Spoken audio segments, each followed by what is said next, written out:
না না পুলিশ হসপিটালে গেলাম সেদিন তো গেলেন না।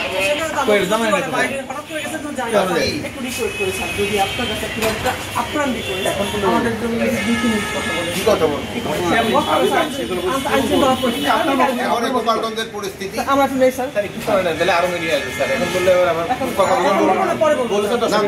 বলবোই না।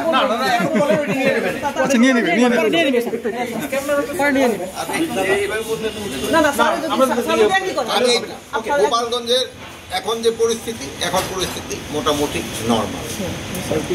আর গতকালে যে ঘটনা ঘটছে ওটা তো আপনারা সবাই মিডিয়ায় দেখছেন।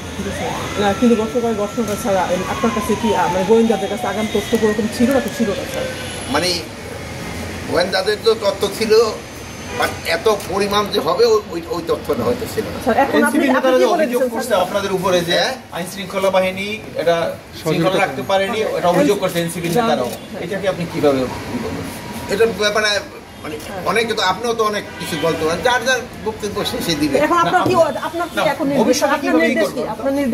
তো নির্দেশনা দিছি ওখানে, ওখানে ভবিষ্যতে যেন এই ধরনের ঘটনা না ঘটে এই জন্য সব ধরনের প্রিকশন। এখন ওই জায়গায় পরিস্থিতি যারা গ্রেপ্তারের কথা সবাইকে গ্রেপ্তার না করে তারা আবার মাস্টার গোপালগঞ্জ করবে, গ্রেপ্তারের বিষয়টা একটু যদি বলেন। মানে যারা অন্যায় করছে তারা গ্রেপ্তার হবে, সব কাউকে ছাড় দেওয়ার এরকম তো না, কোনো ছাড় দেওয়ার প্রশ্নই ওঠে না। Thank you sir, thank you, ভালো।